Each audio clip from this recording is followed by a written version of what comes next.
Hi there. I'm continuing along with the Stamping Up Paper Piercing Pack. This is, I think, my fourth video using the paper piercing pack if you don't have all of the special punches or dies that go with it, or even if you do and you just want to use it in a different way. Today I'm going to be using these circles, and these were designed to work with the circle punches. So you'd stamp an image, punch it with a circle, and then use the piercing template to go around the outside or the inside edge of the circle to add the little holes. I'm going to use it a little bit different. We're going to make this rainbow card, and we're going to be paper piercing this top and doing some stitching. First thing I need, though, is my cloud. The cloud that I have that I'm using is a stamp from Imaginesse. You could use any cloud stamp. I also have one from Hampton Arts in the Who Loves You set, or you could just cut a cloud manually.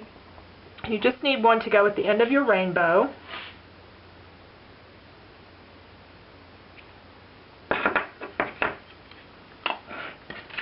And then I'm going to trim this out. I think this would make a great St. Patrick's Day card. I didn't happen to have a St. Patrick's Day image to go on it, but I've designed it with the green bottom part, so if you have a St. Patrick's Day image, I think that would look wonderful on this card.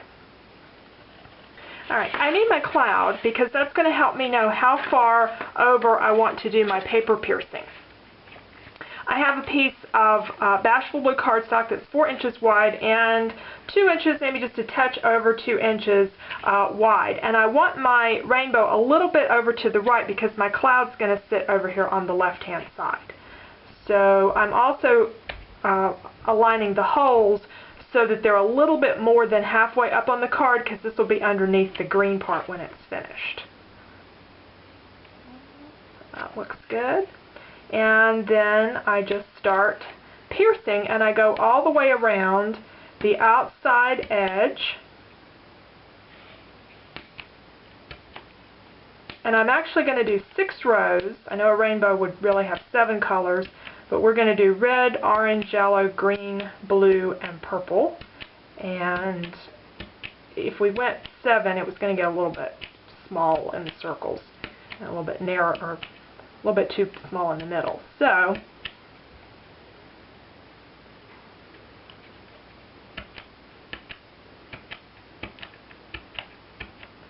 now using the cloud, I can see where I can stop over here on the side. I don't have to go all the way over. And that's probably far enough. And I have 1, 2, 3, 4, 5, 6. So looks like that would be a good stopping point for that row. And I'll just continue punching these all the way around to get my template for sewing. Okay, I've punched this all the way around, and I want to make sure that I have some good cloud coverage there. I do, and I have 6 rows of punched holes. And now I'm going to stitch them. I've got several colors of embroidery floss. One of the things I love about this hobby is you can use a lot of materials that maybe you had from other hobbies in the past. I don't do embroidery anymore, but I still have all these colors.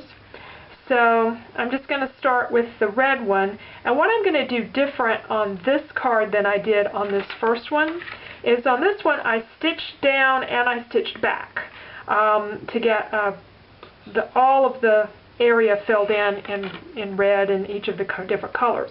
This time I'm just going to stitch one direction, and so it'll be a running stitch.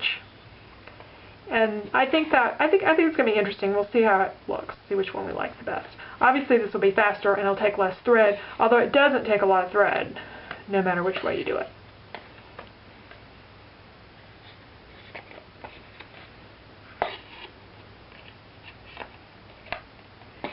And you just stitch all the way down and finish off the red, and then start with the next color, which is orange, and that seems to have disappeared, but I'll find it, and we'll do the rest of the colors.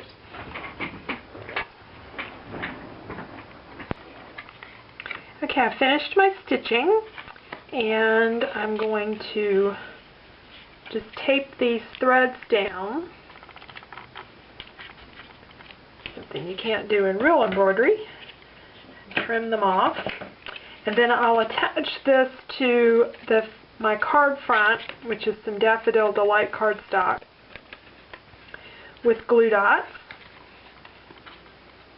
Oh, actually something I want to do, I meant to do with the other card and I forgot. I'm going to round the top corners of this.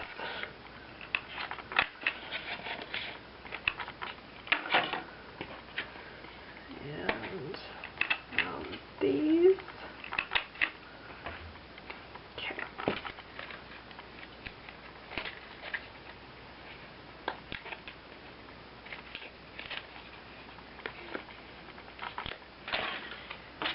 Okay.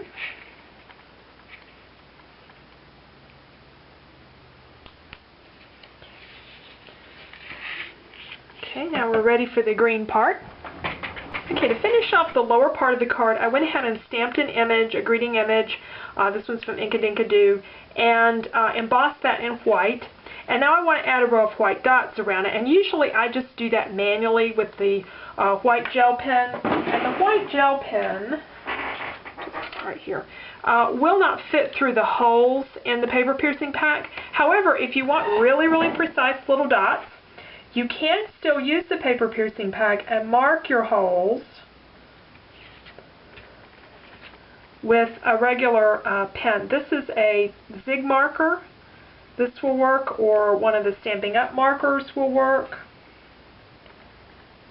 I think it may be a little bit hard on the tips, so I decided to use some of these older markers that I have that I'm not as attached to. But I'm just making little dots down through here.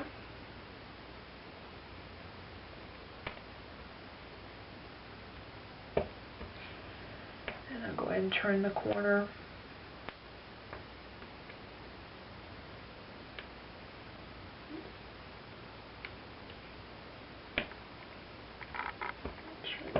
Okay, and I'll continue it on around, but I want to show you what I'm doing with the white gel pen. Then I'm just taking the gel pen and going over the dots I've already made. So that makes them really precise. As I say, I don't usually go to that much detail, but if you really wanted to get everything precise, or if you found that your rows of dots or stitches were really wobbly, this is just another way of doing it. Okay. So I did a tone-on-tone color and then going over it with the white gel pen. And white gel pens take a little bit to dry, so like now I'm going to need to let that dry for a minute before I lay the template back over the top of it. But anyway, that's how I would finish up the card and glue everything together, and here's the finished card. Okay, I have to show you something funny. I'm going to correct this and then come back with the final card. But look what happened when I went to put my green part on. I had turned the paper the wrong way. So I'm going to do another piece of green and stamp it and do the little border around there. So don't do what I do, but you'll be adhering this with glue dots and then putting the cloud over the top. So when we come back, I'll have the final card with the green part turned the right way. Okay, here's our card with the running stitch versus the one where I stitched across and back. So which do you like better? Leave me a comment and let me know. And I hope you enjoyed the video. Sorry for the minor mess up there, but I think I've got my cards completed now. Please check out my blog for more details.